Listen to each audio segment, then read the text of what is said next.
Mesdames et messieurs, accrochez-vous, car le Mercato 2026 pourrait bien nous offrir un scénario totalement fou. Le FC Barcelone prépare déjà son offensive pour recruter Harry Kane et Dayot Upamecano.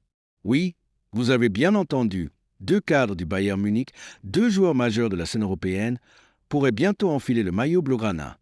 Un buteur légendaire pour succéder à Lewandowski, un défenseur solide pour stabiliser une arrière-garde parfois friable.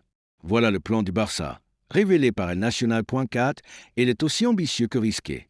Alors, que cache réellement ce projet? Est-il crédible financièrement? Et surtout, Kane et Upamecano sont-ils vraiment les pièces manquantes pour reconstruire un Barça dominateur en Europe? C'est ce que nous allons voir ensemble. Le contexte du Barça avant 2026. Pour comprendre cette stratégie, il faut se replacer dans le contexte. Le FC Barcelone vit une transition difficile après l'ère Messi. L'arrivée de Xavi puis son départ ont marqué des étapes importantes dans la reconstruction. Robert Lewandowski, recruté en 2022, a donné de la régularité devant le but, mais en 2026, il approche de la fin de sa carrière européenne. Résultat, le Barça a besoin d'un nouveau numéro 9 de référence. Et derrière, la défense manque toujours d'un leader incontestable malgré des talents comme Koundé, Araujo ou Christensen. C'est dans ce contexte que les noms de Harry Kane et Dayot Upamecano apparaissent comme des solutions idéales. Harry Kane, le successeur désigné de Lewandowski. Parlons d'abord de Harry Kane. Âgé de 32 ans en 2026, l'attaquant anglais reste l'un des meilleurs buteurs du monde. Depuis son arrivée au Bayern Munich en 2023, il a confirmé son instinct de tueur devant les cages. Son profil? Un buteur complet, capable de marquer, de participer au jeu et de guider les plus jeunes. Pourquoi le Barça s'y intéresse? Pour remplacer Lewandowski poste pour poste, pour s'assurer un attaquant expérimenté dans les grands rendez-vous. Parce que Kane, contrairement à d'autres cibles potentielles, pourrait être accessible autour de 50 millions d'euros en raison de son âge.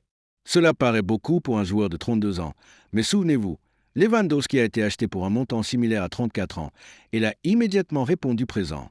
Dayot Upamecano, la solidité défensive recherchée. Deuxième nom sur la liste, Dayot Upamecano. Le défenseur français est sous contrat avec le Bayern jusqu'en 2026. Cela signifie que l'été prochain, le club bavarois pourrait être forcé de le vendre pour ne pas le perdre gratuitement. Âgé de 27 ans en 2026, il est en pleine maturité pour un défenseur central. Pourquoi le Barça pense à lui? Parce qu'il allie puissance physique et vitesse. Parce qu'il connaît déjà le très haut niveau européen. Parce qu'il serait complémentaire avec Araujo ou Koundé dans l'axe. De plus, son transfert représenterait une opportunité financière. Un prix raisonnable pour un joueur de ce calibre dans un marché souvent surévalué. La stratégie Laporta d'Eco. Le président Joan Laporta et le directeur sportif d'Eco suivent ce dossier de très près. Leur idée est claire. Structurer durablement l'effectif en alliant expérience et jeunesse. Recruter intelligemment, un attaquant confirmé et un défenseur solide plutôt que multiplier les paris risqués. Ce projet reflète une politique plus pragmatique du Barça, moins de folie financière, plus d'opérations stratégiques. Les enjeux financiers. Mais la grande question reste, le Barça peut-il se permettre un tel double transfert? Les finances catalanes restent fragiles. Les dettes sont lourdes, les restrictions salariales imposées par la Liga sont strictes. Cependant, le club a déjà prouvé par le passé qu'il savait manœuvrer. Vente ciblée, leviers économiques, sponsors. Pour Kane et Upamecano, on parle d'une opération combinée à environ 100 millions d'euros. Un montant élevé, mais pas irréalisable si le Barça parvient à vendre certains joueurs et à alléger sa masse salariale. L'impact sportif de Kane plus Upamecano. Si le Barça réussit ce coup, quel serait l'impact? Offensivement, Kane offrirait une régularité devant le but, un point d'appui pour les jeunes comme Yamal ou Gavi. Il remplacerait Lewandowski sans rupture dans le style de jeu. Defensivement, Upamecano renforcerait une charnière parfois trop dépendante d'Araujo. Il apporterait vitesse et puissance, qualité précieuse face aux grands clubs européens.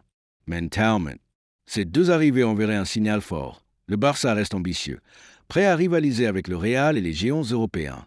Les risques de cette stratégie. Évidemment, ce plan comporte des risques point G. Harry Kane a 32 ans. Même s'il reste performant, combien de saisons de haut niveau peut-il encore offrir? Upamecano, critiqué parfois pour ses erreurs de concentration au Bayern, pourra-t-il s'imposer dans la rigueur défensive exigée par le Barça? Finance. Si le club se trompe sur ses investissements, cela pourrait plomber la reconstruction. En résumé, un pari audacieux, mais pas sans danger. La concurrence sur le marché. Le Barça n'est pas seul. Pour Kane, d'autres clubs européens pourraient tenter leur chance s'ils devenaient disponibles à prix réduit. Pour Upamecano, la Premier League surveille attentivement. Son profil plaît à plusieurs clubs anglais. Le Barça devra donc convaincre non seulement les joueurs, mais aussi les concurrents financiers. Symbolique, un nouveau chapitre Barça vs Bayern.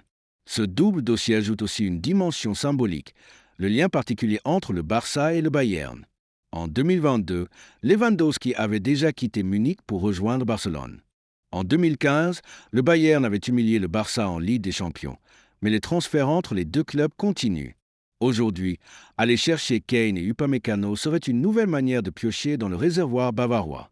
Le FC Barcelone a un plan clair pour 2026, attirer Harry Kane et Dayo Upamecano afin de bâtir une équipe compétitive et solide. Un duo stratégique, une combinaison d'expérience et de puissance qui pourrait transformer le visage du club catalan. Mais attention, les finances fragiles, la concurrence du marché et les risques sportifs rendent ce projet aussi excitant que périlleux. Alors, que pensez-vous? Est-ce que Kane et Upamecano seraient les recrues idéales pour relancer le Barça en Europe? Ou est-ce un pari trop risqué pour un club encore convalescent financièrement? Dites-le moi en commentaire, abonnez-vous pour suivre toutes les infos mercato. Et surtout, vive le football!